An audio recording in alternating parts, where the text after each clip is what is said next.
disinformation is mostly a function of A, politics, and B, monetary incentives. One thing we continue to make the case for is the need for science, government, the healthcare industry to also think about building and maintaining trust as a way of building resilience to misinformation. People have concerns, and you need to listen to those concerns.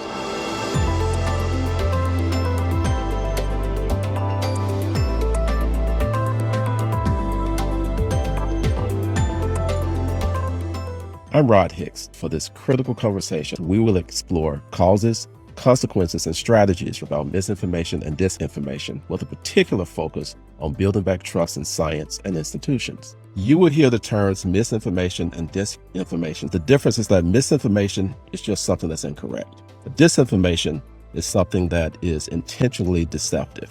How are we here? How are people not believing what they hear from scientists and other institutions? I really believe the answer, at least in part, is access to information. Stories of government taking advantage of you are probably easier to believe if you can quickly draw from a plethora of stories of people taking advantage of others or when the government lets you down. There have always been pockets of mistrust in science.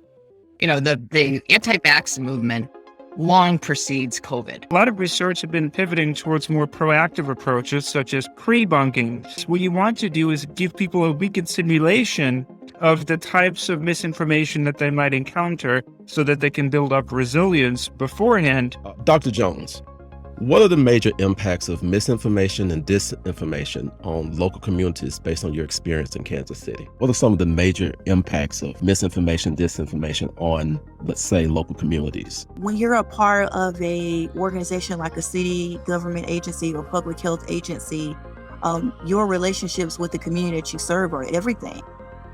However, we also have sort of formalized processes for responding to messages that are untrue or misleading. It might take me a day or so or several hours to get the messaging approved and put out on our outlets, whereas these folks can compile and publish messaging in a matter of seconds and minutes. But the one that I think hit hardest for me, and I took sort of personally, was there became a contingent of people in the African American community here who said that I don't want to get my shot, I don't want to get my COVID vaccine at the Kansas City, Missouri Health Department. I want to go to the suburbs to get mine.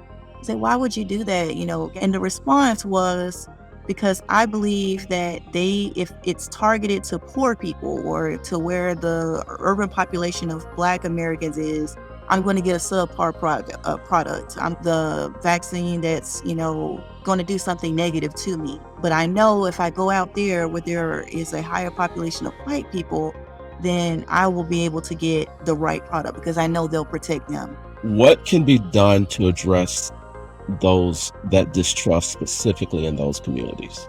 Yeah, let me start by just saying we've got to deal with the structural racism that we have today. It still exists. And so we have to deal with stigma, racism, discrimination in all of its forms.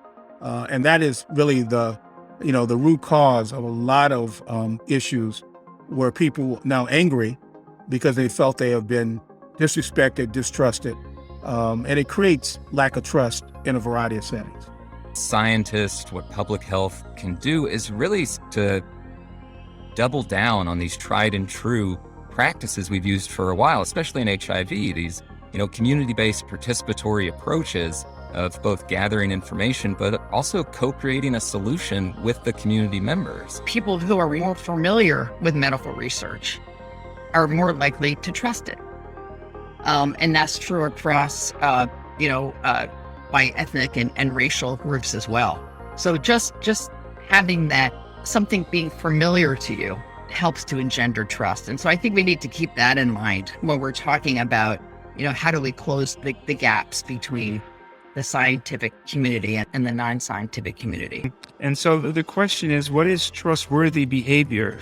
And we've developed some guidelines for risk communication that we think might be helpful for practitioners to demonstrate what people seem to perceive as trustworthy behavior, which includes talking about risks and benefits. But it's also about being open about uncertainty, being transparent, talking about the quality of underlying evidence, admitting concerns, helping them to identify misinformation, actually just demonstrating trustworthy behavior by informing people to the best of our ability and empowering them without forcing a particular decision on them seems to be useful for gaining trust. On behalf of the American Psychological Association, thank you for joining us today.